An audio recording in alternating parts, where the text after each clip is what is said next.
서병수 부산시장님 20대 총선이 석 달 앞으로 다가왔다. 각 당 신년에는 총선 출정식을 방불케 했다. 그런데 무대 위에 오른 사람들은 대부분 노년층. 현 새누리당 국회의원의 평균 연령은 59세다. 이 우리 대통령께서 밤잠도 못 주무시고 나라 경제를 살리기 위한 노동법, 경제활성화법 목이 터지게 국회를 향해서 이걸 좀 제발 개정해다오 하시는데 야당 반대로 한 발도 못 나가고 있습니다. 반드시 승리합시다. 부산 단상아래 상황도 다를 바 없다. 대부분 노인 세대, 젊은 사람들을 찾아보기 어렵다. 젊은 정치의 선결 조건은 청년 당원 교육을 활성화하고 청년 당원을 많이 확대하고 이런 게 수반이 돼야 돼요. 아니면은 오히려 역풍이 불 수 있는데 젊다고 해서 뽑아줬다가 훈련이 안 된 사람이 정치해가지고 아예 젊은 애들은 어쩔 수 없어. 이런 현상이 생길 수가 있어요. 새누리당 평균은 청년 당원을 만 45세 이하로 규정하고 있다. 지금 100세 시대 아니겠습니까? 100세 시대면 지금 7, 80대 어르신들도 왕성하게 사회활동을 하시고 계신데 100세 시대가 이제 앞으로 온다고 보고 이제 왔다고 생각하고 더 이제 진행이 된다고 보면 45세도 굉장히 왕성하게 일할 나이거든요. 정년은 이제는 뭐 70까지 가야 된다는 얘기도 있으니까요. 그러면 이제 그 통념이 점점 좀 바뀌어 가겠죠. 그런 시각에서는 45세도 예전에는 중년, 장년 정도라면 지금은 이제 청년이죠.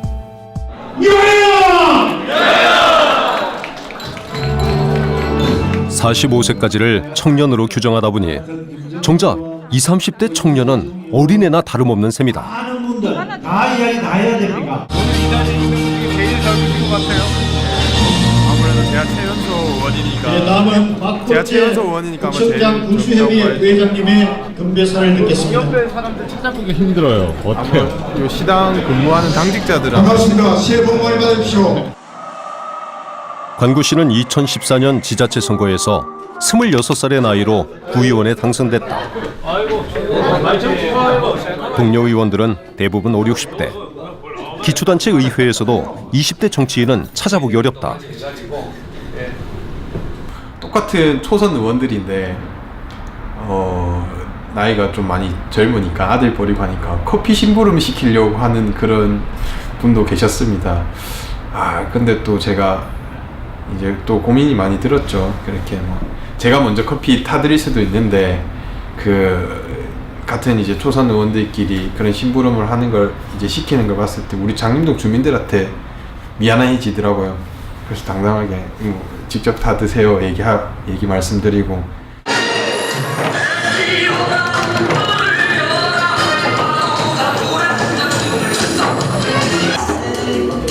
야당 상황도 별반 다르지 않다. 더불어민주당 전북도당 신년회.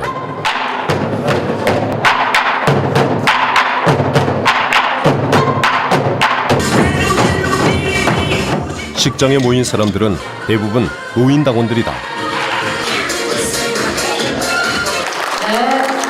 새정치연합 시절 의원들 평균 연령이 56.8세. 50대 초반도 젊은 편이라고 한다. 예, 저도 인사해 주시기 바랍니다. 네. 사회가 지금 고령화돼 가잖아요. 네, 고령화돼 가는 경향도 있고 그리고 정치가 좀 약간 좀 희망을 줘야 되는데 그런 정치가 뭐 인생의 희망 또는 뭐 젊은이에게 희망 주고 이렇게 해야 되는데 그게 잘 되지 못하는 것 같아요. 실례지만 올해 나이가 어떻게 되세요? 저 52살입니다. 여기도 좀 젊은 축에 그렇죠. 계시네요. 젊은 축에 시키죠. 네. 어리다는 평도 가끔 받으십니까? 그렇지. 어리다는 평 받죠. 국회에서도 좀 어리죠. 네. 이런 형편이니 20대 정치인이 기회를 잡기란 쉽지 않다. 여기 무슨 일로 나오신 거예요? 여기도 이제 그 지역의 통장님이 쓰레기 무단 투기가 심하다 그래가지고 만나서 이렇게 사전에 와가지고 한번 장소를 봤거든요. CCTV를 달았으면 좋겠어서 이 담당 공무원님들하고 지금 확인차 나왔습니다. 이 지역 곳에 이렇게 민원이 많은가 봐요. 네, 막 하루에도 막 한 20통화 정도는 항상 들어오고 있습니다. 젊은 일꾼이다 보니까 좀 부려먹기 쉬워서 그런가? 관구 씨는 이번 총선에서 새누리당 공천을 신청했다. 하지만 선배들을 제치고 공천을 받을 수 있을지 장담하기 어렵다. 관구 씨는 구의원 활동 중 동료 구의원들의 업무 추진비 편법 사용 실태를 폭로하는 등 선배 구의원들의 구태를 몇 차례 지적하기도 했다. 작년쯤에 이렇게 우리 구청사 이전 부지 공유재산 매각 관련 이제 구의회에서 이제 표결이 있었는데 제가 구민들, 우리 주민분들, 우리 어머님, 아버님들, 요 사시는 분들 그 의견을 수렴해가지고 소신껏 제가 반대 표결을 했습니다. 반대 표결을 했더니 그 본인의 뜻과 다르다. 그래서 이제 부위원장 회의, 뭐 중앙위원회 회의, 당 소속, 산악회 이런 거 다 참석을 못하게 이렇게 만들었습니다. 네, 참석 금지 조치. 야당의 젊은 정치인들도 존재를 인정받기란 하늘의 별 따기만큼 어렵다. 더불어민주당 청년당원 공인경 씨는 선배 당원으로부터 충격적인 이야기를 들었다. 지금 지역위원장이 전부 다 공석입니다. 황당했던 일이 뭐 486, 586 그 당 선배님들께서 그런 얘기를 하시더라고요. 야, 너희들이 뭘 알아? 너희들이 민주화 투쟁을 해봤어. 뭐 학생운동을 해봤어. 너희들은 안 돼. 너희들은 아는 게 없기 때문에 좀 더 고민해라. 그런 얘기를 듣고 너무 황당하더라고요. 저희는 민주화가 일궈지지 않은 시대에 태어나지도 않았고, 어린 갓난 아기가 투사가 될 수는 없잖아요. 그리고 학생운동도 90년대 말에 종식이 되었는데, 그런 세대가 아닌데 본인들의 그 경험치나 프레임에 그 다음 세대들한테 끼워 맞추려는 그런 시각 자체가 저는 시대에 맞지 않은 그런 고민들이 아닌가. 공인경 씨는 학창 시절 미국 의회와 독일 의회에서 인턴으로 근무하며 정치인의 꿈을 키웠다. 그리고 2007년 민주당에 입당해 10년째 국회의원 보좌관 및 비서관 일을 하고 있다. 최근 더불어민주당은 청년당원 공천 비율을 기초의원 30%, 광역의원 20%, 국회의원 10% 등 대폭 확대하기로 했다. 그런데 만 35세 이하로 규정했던 청년당원의 나이를 45세로 올려 논란을 빚었다.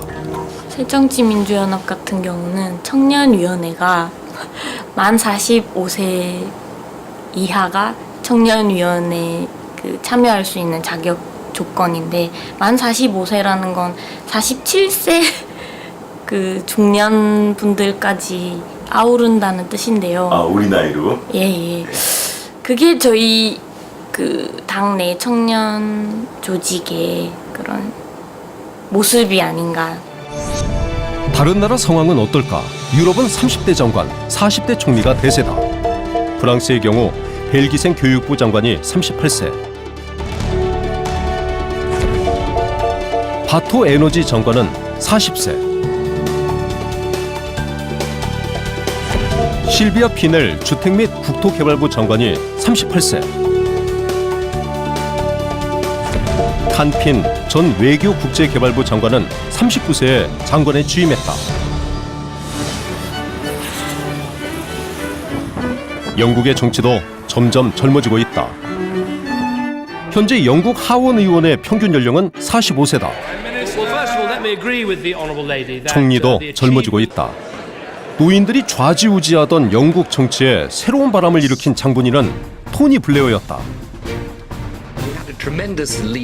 토니 블레어는 20대의 정계에 입문, 1997년 43살에 총리에 당선됐다. 이후 데이빗 캐머런 역시 2010년 40대에 총리에 올랐다. 캐나다에서도 40대 총리가 탄생했다.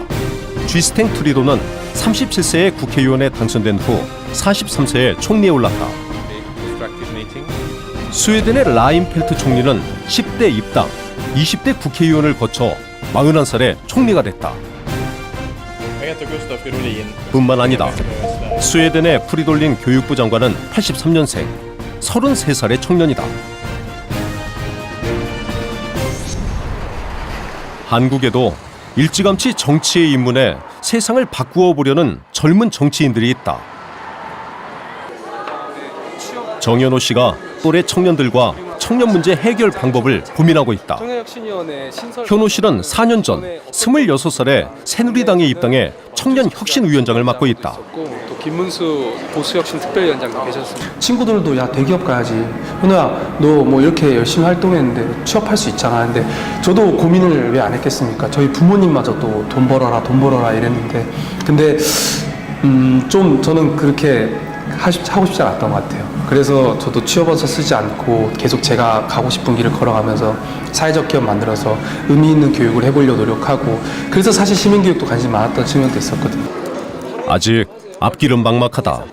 기득권과 어르신들이 권력을 잡고 있기 때문에 우리의 등장 기회를 막고 있다고 보고 있어서, 이런 청년들이 등장할 수 있는 정치 체제와 이제 공천 제도를 만들어내자라는 측면에서 정치 혁신을 외치고 있고, 그런 선택권과 공천권을 이제 최대한 많이 국민과 시민에게 돌리자라는 이제 방향을 고민하고 있습니다. 그래서 현호 씨는 당사자인 청년이 청년 문제를 해결할 수 있다고 믿는다. 청년혁신위원회 소속 청년들이 자리를 마련했다. 지난 1년 동안 준비해온 청년 문제 해결 방안을 당내 선배들과 전문가들에게 점검받기로 한 것이다. 인사를 드립니다. 오늘 이 자리는 지금 저희가 청년 정책을 이제 준비하고 있습니다. 내년 1월경에 우리 청년들 혁신위에서 고민한 안들을 바탕으로 책으로 이제 발간하고자 하고, 또 이제 중요한 정책으로 우리 당에 기여하고자 하는데요. 한국에서도 마찬가지로 연령대나 아니면 경력에 의해서 최저임금 제도를 딱 이렇게 적용하는 제도 만들 수 있겠다 해가지고 세 번째 추진 과제를 저희가 제안을 했었고요. 그래서 최저임금도 이제 제도 자체도 문제가 되지만 최저임금의 관리가 제대로 안 되고 있다고 있는 그런 여론이 형성이 돼가지고 이 부분에서도 저희가 정책 제안을 해봤고요.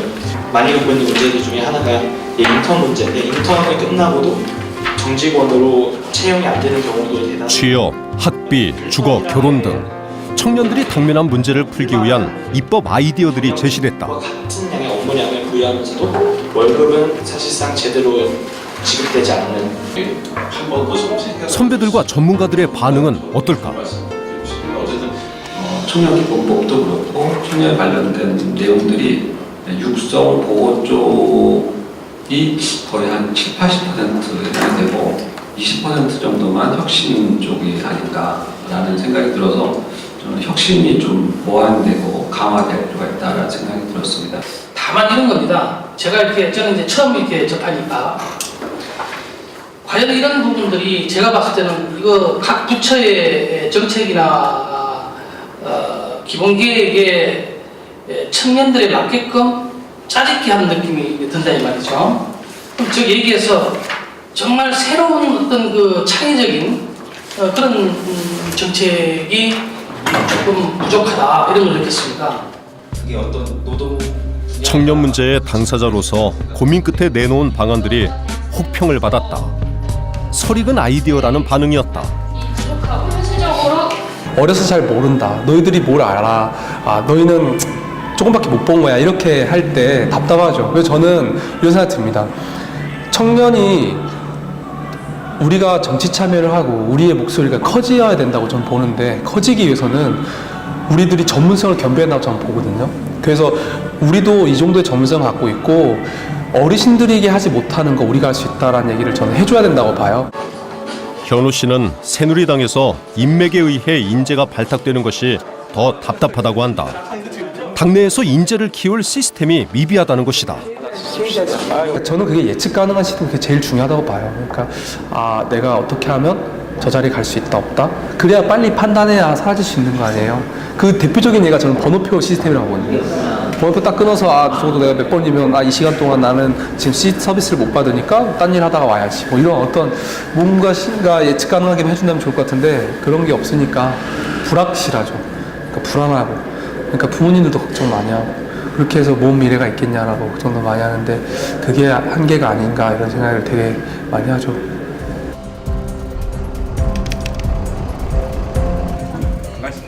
더불어민주당에서도 젊은 정치인들이 청년 문제 해결을 내세우며 정치 전면에 나서기를 희망하고 있다.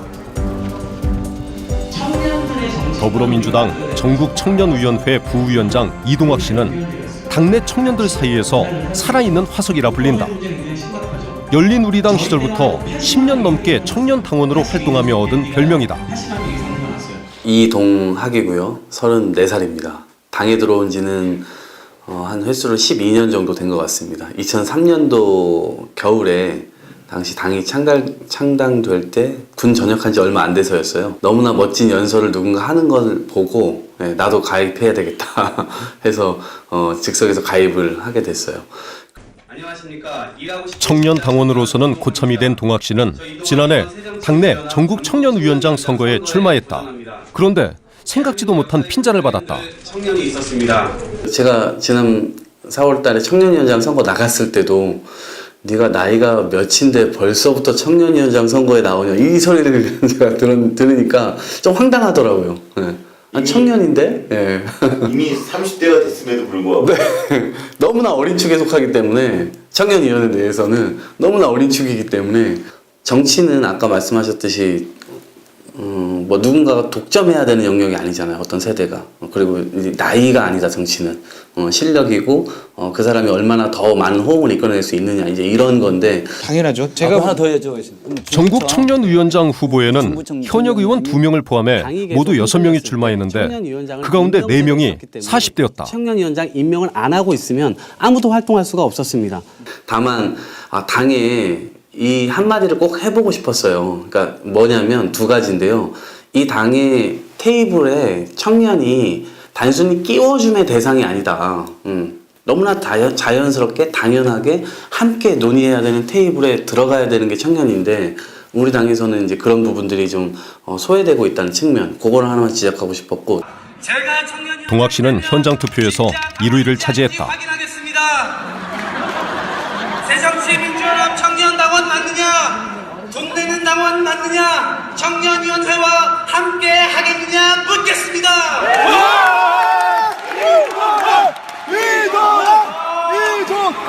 종편에 나오는 정치평론가들은 비웃으며 이렇게 얘기할 겁니다. 과연 그 정당에 함께 돈 내면서 활동할 청년 당원이 있겠느냐? 저는 말하겠습니다. 여기 이 자리를 봐라. 멀리서 한달음에 달려오신 청년 여성 당원들이 있다고 말입니다. 그러나 여론조사에서 지명도가 앞선 40대 현역 의원의 벽을 넘지 못했다. 제가 느끼는 바와 그리고 저 주변에서 같이 함께 당원 활동을 하는 친구들이 느끼는 바는 유리천장이 아니라 이건 시멘트 천장이에요. 보이지조차 않아요. 현실에서는 그렇게 느껴져요. 시멘트 장벽이 견고하게 이게 몇 센치인지도 모르겠어요. 이 시멘트가. 그러니까 우리가 과연 주먹이라도 한 대 치면 이게 균열이라도 갈까? 그것조차 지금 상상하기가 너무나 어려운 상황인 거죠. 일찍 정치에 뛰어든 재능 있는 젊은이들이 제대로 성장하지 못하는 이유는 무엇일까? 더불어민주당 강원도당 청년위원장 김수래 씨가 청년들의 송년 축제를 준비하고 있다. 그럼 가운데를 당겨서요. 지금 42인데 저희가 13년 전에 입당을 했어요. 13년 전에 참 젊은 나이에 이제 입당을 해서 지금까지 꿋꿋이 하여튼 열심히 당을 지키고 있는데 그래도 강원도가 좀 많이 좋아지지 않았냐. 당에 들어온 지 13년 동안 수래 씨는 당내에 꾸준히 일을 도맡아 했다. 하지만 수차례 선거를 치르면서도 수래 씨에게는 출마할 기회가 주어지지 않았다.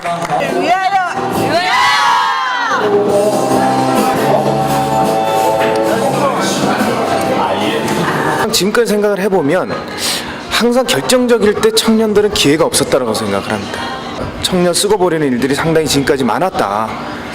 그리고 결정적이고 어떤 출마라든지 이런 거 할 때는 항상 청년들은 피해를 받지 뭔가 청년들이라고 해서 뭔가 가산점을 준다든지 여러 가지 이런 거는 전혀 없었다고 봅니다. 간혹 청년 몫으로 할당된 자리조차 외부에서 영입된 지명도 높은 영입 인사들이 차지하기 일쑤였다.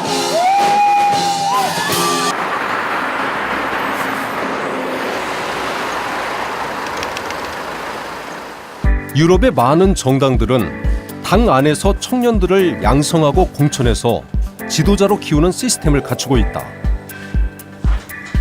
한계인 것 같아요. 본질적인 한계지 않는가. 그래서 선거 때만 그 임경변적인 어떤 청년들의 요구에 맞는, 이화 요구에 맞는 공약들을 아주 그냥 단편적으로 이렇게 제시를 하고 선거 때 좀 펴달라고 하고 선거 끝나고 나면 또 나몰라라 하는, 이 정도면 그래도 청년 당원들의 육성과 인재 양성을 위한 당내 국고 보조금 편성 규정이 없다는 것도 큰 문제다. 더불어민주당 강원도당은 지난해 청년들을 위해 전체 예산의 8분의 1을 집행했다. 이 정도면 다른 도당에 비해 많이 쓴 편이다. 아예 청년 예산을 배정하지 않은 도당도 있다고 한다. 국고보조금을 받는 정당은 여성 발전 비용으로 10%를 의무적으로 써야 된다라고 규정이 되어 있거든요. 예.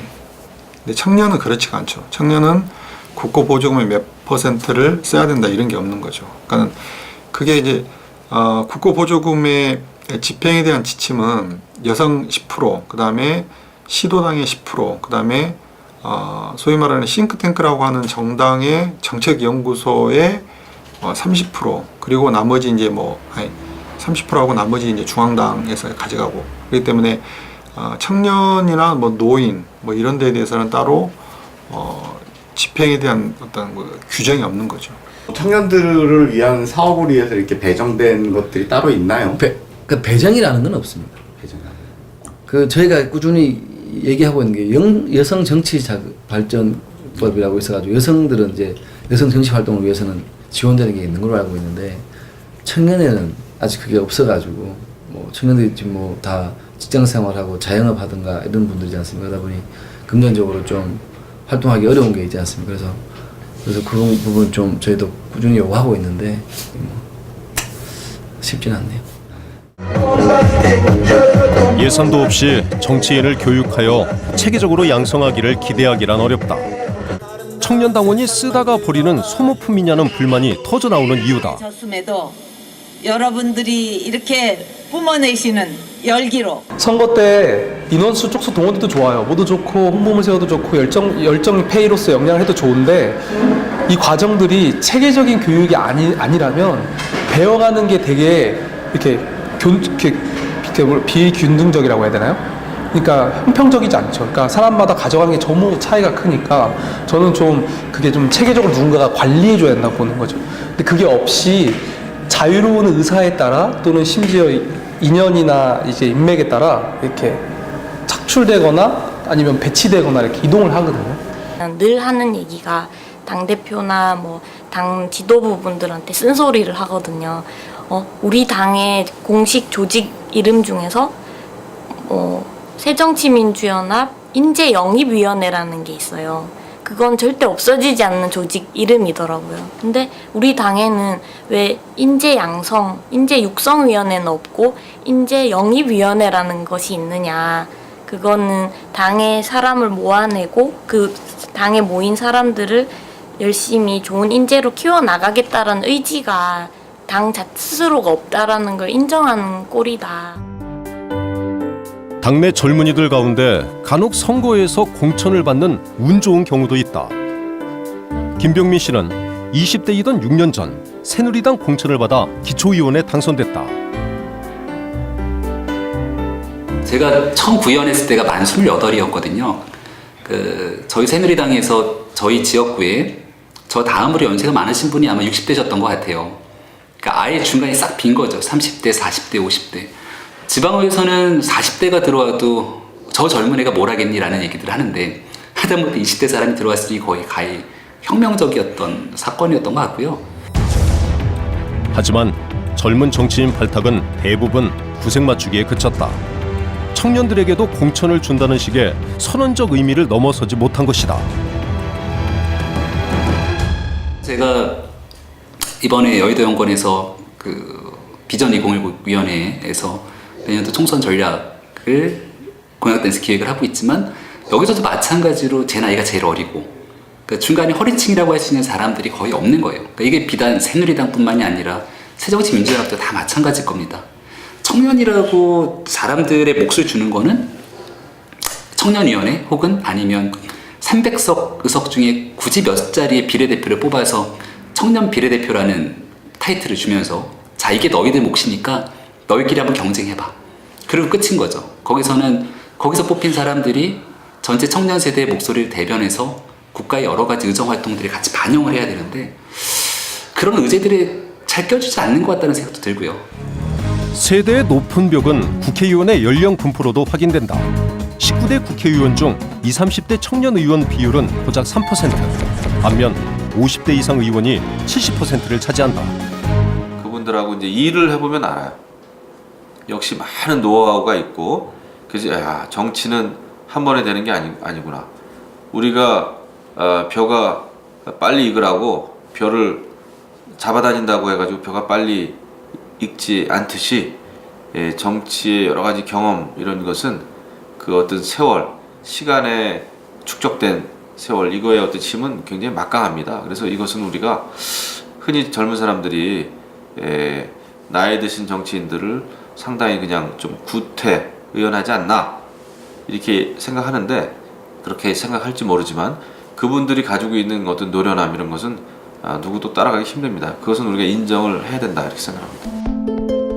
문제는 5, 60대가 장악한 국회가 전체 인구의 30%를 차지하는 20, 30대 청년 세대의 요구를 제대로 반영할 수 있느냐는 것이다.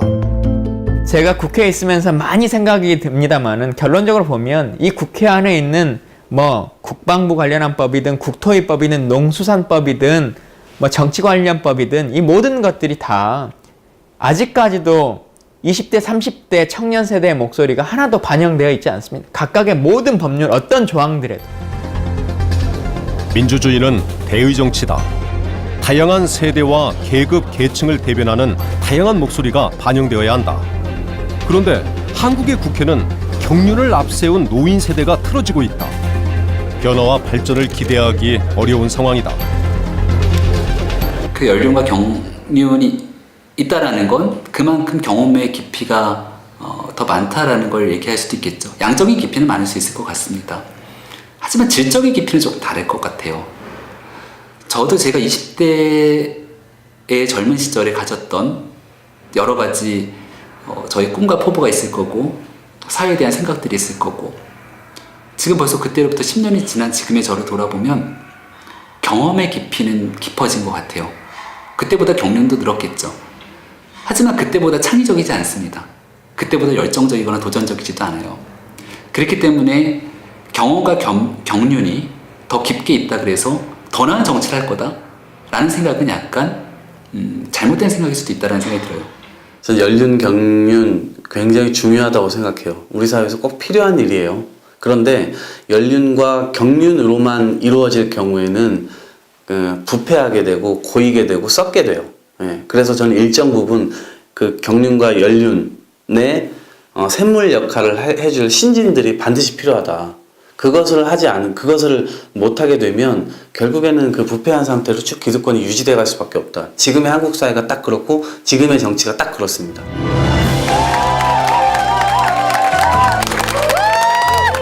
흘러간 물로 물레방아를 돌릴 수는 없다. 주거난과 실업으로 고통받고 결혼과 출산마저 꺼리는 청년층의 절망적인 현실은 결국 청년 세대 스스로 나서야 해답을 찾을 수 있다. 어떻게 책임이 찾아겠어요? 축구도 마찬가지죠. 그래서 아무튼 청년 담당은 일단 2016년 과연 젊은 정치가 일어설 것인가?